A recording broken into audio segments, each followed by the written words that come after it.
Assalamualaikum warahmatullahi wabarakatuh. Innal hamdalillah nahmaduhu wa nasta'inuhu wa nastaghfiruhu wa na'udzu billahi min shururi anfusina wa min sayyiati a'malina. May yahdihillahu fala mudhillalah wa may yudhlil fala hadiyalah. Pertama-tama marilah kita panjatkan puja dan puji syukur kita kehadirat Allah Subhanahu wa taala atas limpahan rahmat dan hidayahnya. Kedua, sholawat serta salam tak lupa kita haturkan kepada junjungan kita Nabi besar kita Nabi Muhammad Shallallahu Alaihi Wasallam yang senantiasa kita nantikan syafaatnya di yaumul kiamah nanti. Perkenalkan, nama saya Yumna Fatinuha dari Prodi Pendidikan Bahasa Arab Fakultas Ilmu Tarbiyah dan Keguruan Universitas Islam Negeri Yogyakarta tahun 2020. Di sini saya ingin menyampaikan resensi sebagai bentuk tugas ujian akhir semester kewarganegaraan. Di sini saya akan menyampaikan resensi buku dengan judul Sistem Politik Indonesia yang ditulis oleh Dr. Sahya Anggara, MSI. Buku ini diterbitkan oleh CV Pustaka Setia, cetakan pertama yaitu pada bulan November 2013 dengan tebal 364 halaman. Sebelumnya saya akan membacakan biodata penulis. Anggara lahir di Ciluk Leut, Kecamatan Rajagaluh, Kabupaten Majalengka, Jawa Barat pada tahun 1967. Pendidikan formal yang ditempuhnya yaitu Sekolah Dasar Negeri di Desa Ciluk Leut, Madrasah Sanawiyah Persatuan Umat Islam di Rajagaluh, Madrasah Aliyah Negeri Pleret Cirebon. Setelah menamatkan pendidikan SLTA, ia meneruskan ke Institusi Agama Islam Negeri IAIN Sunan Gunung Jati Bandung pada Fakultas Syariah jurusan Perdata Pidana Islam. Jenjang pendidikan lanjutan S2 dan S3 ditempuh di Universitas Padjadjaran, Bandung, program studi ilmu sosial, ilmu administrasi, kebijakan publik. Dalam aktivitas intelektualnya, penulis sejak tahun 1992 sampai sekarang aktif dengan berbagai aktivitas pekerjaan, yaitu sebagai dosen tetap Fakultas Ilmu Sosial dan Ilmu Politik Universitas Islam Negeri Gunung Jati Bandung pada jurusan Administrasi Negara. Dosen Pasca Sarjana Unis Tangerang, Pasca Sarjana STIH Pertiba Bangka Belitung, dan Pasca Sarjana Universitas Majalengka. Adapun jenjang karir yang telah dilaksanakan dalam pengalaman jabatan yaitu sebagai Sekretaris Jurusan Perbandingan Mazhab, Ketua Laboratorium dan Biro Skripsi Fakultas Syariah dan Hukum, Ketua Laboratorium Komputer Fakultas Syariah dan Hukum, dan Ketua Jurusan Administrasi Negara Fakultas Syariah dan Hukum Universitas Islam Negeri Sunan Gunung Jati Bandung, dan sekarang sebagai Dekan Fakultas Ilmu Sosial dan Ilmu Politik Universitas Islam Negeri Sunan Gunung Jati Bandung. Adapun karya tulis buku yang telah dipublikasikannya yaitu Perbandingan Administrasi Negara terbitan Pustaka Setia Bandung tahun 2012, Ilmu Administrasi Negara terbitan Pustaka Setia di Bandung tahun 2012, Administrasi Islam Indonesia terbitan Sunan Gunung Jati Press Bandung tahun 2005, Sistem Politik Indonesia terbitan Pustaka Setia Bandung. Karya tulis penelitiannya yaitu Konsep Riba Menurut Hasan, Asas Sukarela dan Perkawinan, Pengaruh Kompensasi Terhadap Kinerja Pegawai, Implementasi Kebijakan Pelayanan Terpadu di Badan Pelayanan Perizinan Terpadu Provinsi Jawa Barat, dan Ruang Politik Hubungan Aktivisme Civil Society dan Pemerintah dalam Mengembangkan Tata Pemerintahan Demokratis. Universitas Malaya, Kuala Lumpur, Malaysia. Dan dalam buku ini terdapat 10 bab, yaitu bab pertama Pengantar Sistem Politik Indonesia, bab kedua Struktur Sistem Politik, bab ketiga Fungsi Sistem Politik, bab keempat Budaya Politik Indonesia, bab kelima Partisipasi Indonesia, bab keenam Proses Politik Indonesia, bab ketujuh Badan Legislatif, Eksekutif, dan Yudikatif, bab 8 Birokrasi Politik, bab 9 Perjalanan Demokrasi di Indonesia, bab 10 Lingkungan Sistem Politik di Indonesia. Kita mulai dari bab 1 dengan judul Pengantar Sistem Politik Indonesia. Secara etimologis, sistem politik Indonesia berasal dari 3 kata, yaitu sistem, politik, dan Indonesia. Sistem berasal dari bahasa Yunani, yaitu sistema, yang berarti 1. Keseluruhan yang tersusun dari sekian banyak bagian. 2.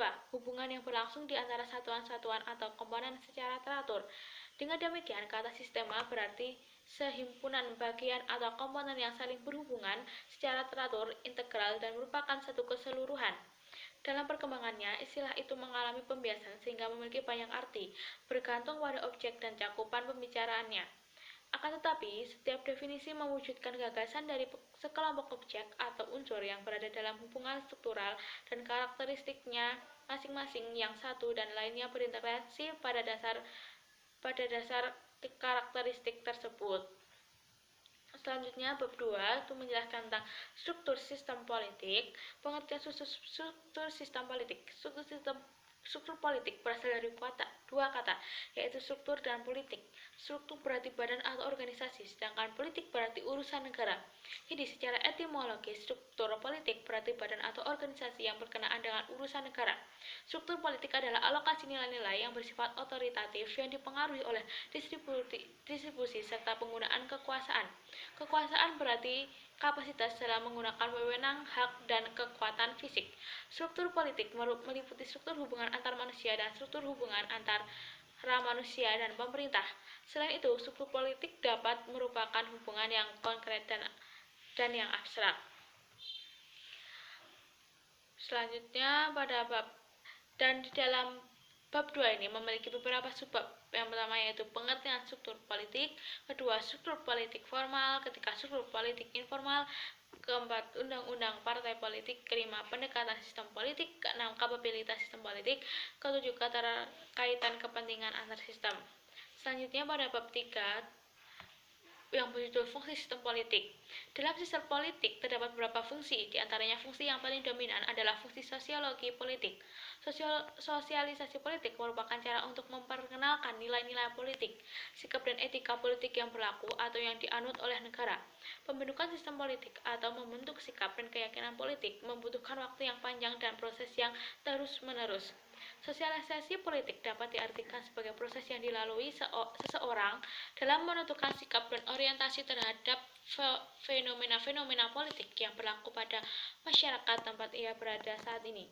Pada tahap ini terjadi proses penanaman nilai-nilai kebijakan bermasyarakat atau prinsip kebijakan menjadi warga negara yang efektif. Agen-agen sosialisasi politik terdiri atas 6 agen, yaitu keluarga, kelompok bermain atau bergaul, sekolah, pekerjaan, media massa, dan kontak-kontak politik secara langsung. Dalam bab ini terdapat beberapa subbab, yaitu pertama pengertian sosialisasi politik, kedua fungsi rekrutmen politik, ketiga fungsi komunikasi politik, keempat fungsi stratifikasi sosial, kelima fungsi input sistem politik Indonesia, keenam fungsi output sistem politik, ketujuh pendidikan politik. Selanjutnya bab 4 dengan judul budaya politik Indonesia. Budaya politik merupakan sistem nilai dan keyakinan yang dimiliki bersama oleh masyarakat. Almond dan Verba mendefinisikan budaya politik sebagai siap orientasi yang khas warga negara terhadap sistem politik dan beragam bagiannya, dan sikap terhadap peranan warga negara yang ada dalam sistem itu. Dengan kata lain, bagian distribusi pola-pola orientasi khusus mampu mencapai tujuan politik di antara masyarakat bangsa itu. Banyak sarjana ilmu politik yang telah mengkaji tema budaya politik sehingga terdapat banyak variasi konsep tentang budaya politik. Akan tetapi, jika diamati dan dikaji lebih jauh, tingkat perbedaan konsep tersebut tidaklah begitu besar sehingga tetap dalam satu pemahaman dalam rambu yang sama. Di dalam bab ini terdapat beberapa subbab, yaitu pertama pengertian budaya politik, kedua tipe-tipe budaya politik, ketiga sosialisasi politik, keempat budaya politik Indonesia, kelima budaya politik era reformasi. Selanjutnya pada bab 5 dengan judul partisipasi politik. Banyak kali memberikan pengertian mengenai konsep partisipasi. Dilihat dari asal katanya, partisipasi berasal dari bahasa Inggris participation yang berarti pengambilan bagian atau pengikutsertaan. Slameto pada tahun 1995 mengatakan bahwa partisipasi adalah pemusatan energi yang menyertai suatu aktivitas yang sedang dilakukan. Partisipasi berarti peran serta seorang atau kelompok masyarakat dalam proses pembangunan, baik dalam bentuk pernyataan maupun dalam bentuk kegiatan dengan memberi masukan pikiran, tenaga, waktu, keahlian, modal, dan atau materi, serta ikut memanfaatkan dan menikmati hasil-hasil pembangunan. Pengertian tentang partisipasi juga dikemukakan oleh Fasli Dajjal dan Dedi Supiyardi, yang membuat keputusan menyarankan kelompok atau masyarakat ikut terlibat dalam bentuk penyampaian serta dan saran dan pendapat, barang, keterampilan, bahan, dan jasa. Partisipasi dapat juga berarti bahwa kelompok mengenal masalah mereka sendiri, mengkaji pilihan mereka, membuat keputusan, dan memecahkan masalahnya. Dalam bab ini terdapat beberapa subbab. Yang pertama, pengertian partisipasi politik, kedua, bentuk-bentuk partisipasi politik, ketiga, tipologi dan model partisipasi politik. Selanjutnya pada bab 6 dengan judul Proses Politik Indonesia. Proses politik di Indonesia mengalami perubahan yang progresif dalam perjalanan sejarahnya yang dinamis. Demokrasi di Indonesia menganut beberapa sistem, yaitu sebagai berikut. Pertama, demokrasi liberal, kedua, demokrasi terpimpin, ketiga, demokrasi Pancasila. Selanjutnya, bab 7 ya, dengan judul Badan Legislatif, Eksekutif, dan Yudikatif. Badan Legislatif yaitu lembaga yang legislatif atau membuat undang-undang yang anggota-anggotanya merupakan representasi dari rakyat Indonesia dimanapun dia berada, termasuk yang berdomisili di luar negeri yang dipilih melalui pemilihan umum. Selanjutnya, Badan Eksekutif. Badan Eksekutif adalah badan pelaksana undang-undang yang dibuat oleh Badan Legislatif bersama pemerintah. Badan ini memiliki ruang lingkup tugas dan fungsi yang luas serta perangkat institusi mendukung dalam berbagai aspek dan keahlian yang dapat memberi dukungan bagi percepatan pelayanan masyarakat dan pencapaian tujuan pembangunan nasional. Badan eksekutif ini dikepalai oleh Raja Presiden serta dalam pelaksanaan tugas dan fungsinya dibantu oleh para kabinet menteri. Selanjutnya, Badan Yudikatif. Yudikatif berfungsi mengadili penyelewengan peraturan yang telah dibuat oleh legislatif dan dilaksanakan. Badan Yudikatif adalah suatu badan yang memiliki sifat teknis yuridis yang berfungsi mengadili penyelewengan pelaksanaan konstitusi dan peraturan perundang-undangan oleh institusi pemerintahan secara luas serta bersifat independen, bebas dari intervensi pemerintah dalam pelaksanaan tugas dan fungsinya. Selanjutnya, bab 8 dengan judul Birokrasi Politik. Konsep birokrasi dimunculkan oleh M. de Gournay melalui surat tertanggal 1 Juli 1764 yang ditulis Baran de Grimm, merujuk pada gagasan Gournay yang mengeluhkan tentang pemerintahan yang melayani dirinya sendiri. De Gournay menyebutkan kecenderungan itu sebagai penyakit yang disebutnya bureumania. Ide tentang birokrasi bukan sesuatu yang baru. Keluhan atas pemerintah pun bukan hal baru. Machiavelli misalnya menasihati pangeran dan memintanya untuk memilih materi yang cakap dan mengkaji mereka dengan layak agar mereka tidak mencari penghasilan dari sumber lain. Sejak kemunculan gagasan de Gournay, istilah birokrasi diadopsi secara luas dalam kamus politik di Eropa selama abad ke-18. Istilah Prancis bureaucrat ini dengan cepat diadopsi dalam makna yang sama di Jerman dengan sebutan Choreocratie, kemudian menjadi burokratie. Di Italia menjadi burocrazia dan Inggris menjadi bureaucracy. Dalam bab ini terdapat beberapa subbab. Yang pertama adalah sejarah munculnya konsep birokrasi, kedua pengertian birokrasi, ketiga karakteristik birokrasi, keempat tipe ideal birokrasi, kelima etika birokrasi, keenam pelaksanaan etika birokrasi, ketujuh pelaksanaan birokrasi Indonesia. Selanjutnya bab 9. Pada bab 9 ini dengan judul Perjalanan Demokrasi Indonesia.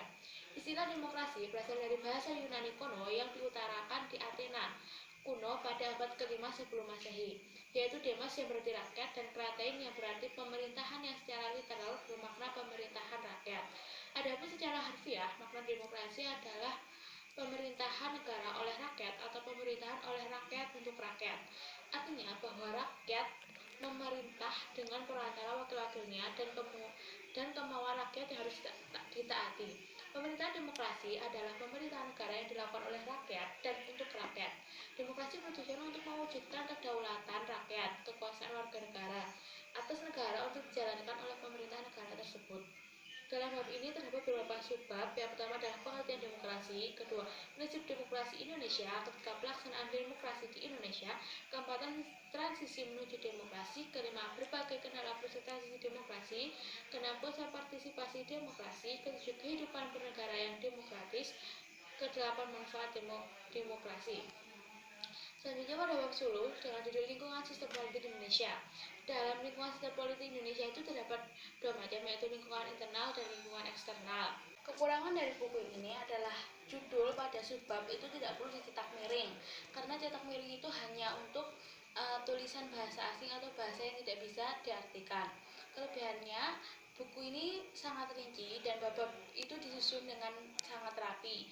Materinya juga lengkap, jelas sehingga mudah dipahami. Itu saja yang bisa saya sampaikan. Sekian dari saya. Nun wal qalami wa ma yasrun. Wassalamualaikum warahmatullahi wabarakatuh.